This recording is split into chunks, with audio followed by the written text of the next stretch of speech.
بسم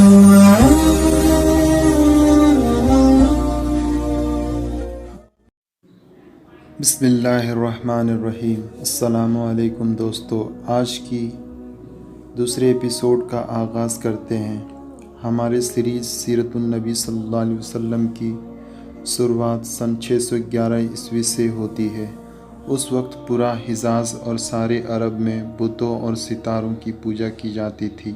تمام عرب کا ہر قبیلے کا ہر آدمی بتوں اور ستاروں کا پجاری تھا، لیکن یہ عجیب بات ہے کہ وہ بتوں اور ستاروں کو پوجتے ہوئے بھی حشر اور نشر اور بدلے کے دن کے قائل تھے۔ مردوں کو دفن کرتے تھے، قبروں میں اونٹوں کو اس لیے ذبح کرتے تھے کہ ان کا عقیدہ تھا کہ وہ حشر کے دن اس اونٹ پر سوار ہو کر چلے جائیں گے۔ وہ توحید کے قائل تھے، خدا کو کائنات کا پیدا کرنے والا مانتے تھے، بتوں کو اللہ کے دربار میں شفاعت کرنے والا سمجھ کر ان کی پوجا کرتے تھے۔ صبح ہو چکی تھی، ٹھنڈی ہوا چل رہی تھی۔ اس وقت مکہ کے ایک کونے سے بہت ہلکی سریلی آواز پیدا ہوئی، جو دھیرے دھیرے بڑھنے لگی اور بڑھتے بڑھتے اتنی بڑھی کہ مکہ شہر کی گلی گلی، کوچے کوچے، گھر گھر میں اس کی آواز سنائی گئی۔ آج عربوں کی عید تھی۔ وہ بہت سویرے جاگ چکے تھے اور آواز کو سن سن کر مرد اور بچے بیت الحرم کے طرف دوڑنے لگے۔ مکے کی گلی کوچوں میں ہلچل شروع ہو گئی اور لوگوں کے گروہ تیزی سے لپکتے نظر آنے لگے۔ سریلی آواز ابھی تک بلند ہو رہی تھی، بڑی لبھاونی آواز تھی۔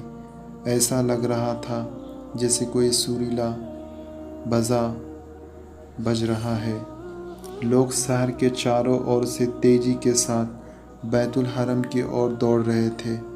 وہ چمچماتے کپڑے پہنے ہوئے تھے اور پیلے پٹکے باندھے ہوئے تھے۔ وہ عربی لباس میں تھے۔ بیت الحرم یعنی خانہ کعبہ بیچ شہر میں قائم تھا۔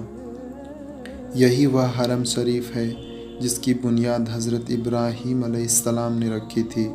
مدتوں تک یہ ایک خدا کے ماننے والوں کی پناہ گاہ تھی، اب بت پرستوں کے قبضے میں تھا۔ عرب بڑی تیزی سے دوڑ دوڑ کر آ رہے تھے، خانہ کعبہ کے چاروں طرف کھڑے ہوتے جا رہے تھے۔ خانہ کعبہ کی عمارت پتھر اور چونے سے بنائی گئی تھی، بڑی مضبوط اور شاندار عمارت۔ چاروں طرف اونچے اونچے شاندار دروازے تھے۔ خانہ کعبہ کے نیچے ایک کنواں تھا۔ کنویں کی من پتھر کی اور دھن کچھ چھوٹا تھا۔ یہی کنواں دنیا میں زمزم کے نام سے مشہور ہے۔ کنویں کی من کے قریب قریب ادھر ادھر بڑے بڑے دو بت تھے۔ ان میں سے ایک بت کسی خوبصورت عورت کی مورتی تھی۔ ایسا لگتا تھا جیسے کوئی پری کھڑی مسکرا رہی ہو۔ اس بت کا نام نائلہ تھا۔ دوسرا بت ایک بھاری بھرکم انسان کی شکل کا تھا۔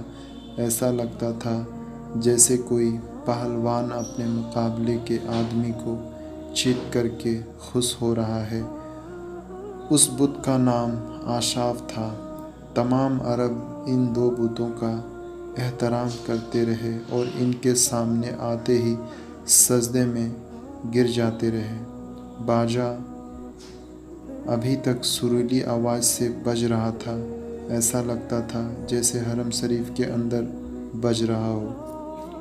خانہ کعبہ کے تمام دروازے اب تک بند تھے۔ وجہ یہی تھی کہ عرب میں عام طور سے اور مکے میں خاص طور سے قریش کا قبیلہ ہی سردار مانا جاتا تھا۔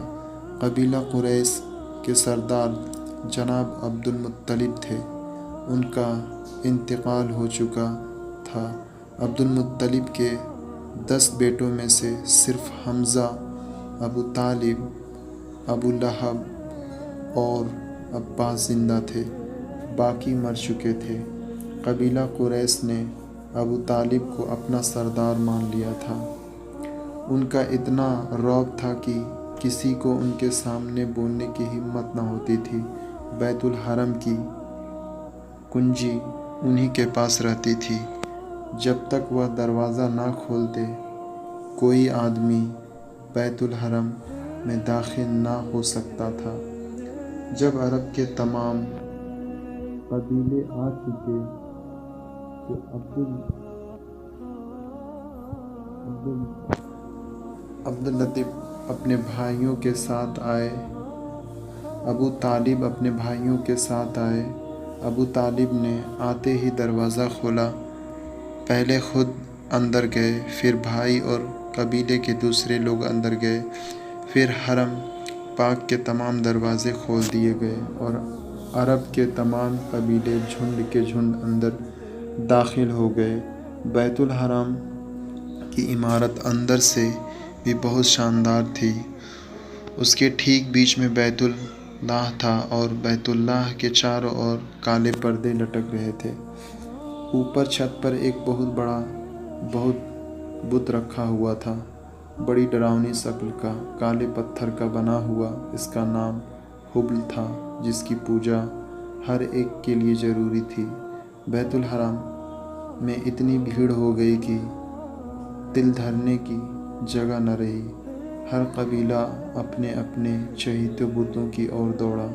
وہاں بت بھی سینکڑوں تھے، الگ الگ جگہوں پر وہ رکھے ہوئے تھے، عجیب عجیب شکلوں کے تھے، کالے، لال، سفید، بازا ابھی تک بچ رہا تھا۔ دوستوں، ملتے ہیں اگلے ایپیسوڈ، تب تک کے لیے دیجیے اجازت۔ خدا حافظ۔ اس کے آگے کی کہانی جاری ہے۔ کل ویڈیو ہم اپلوڈ کریں گے۔ آپ چینل کو سبسکرائب کریں، بیل آئیکن پریس کر کے رکھیں اور چینل کو شیئر ضرور کریں۔ شکریہ۔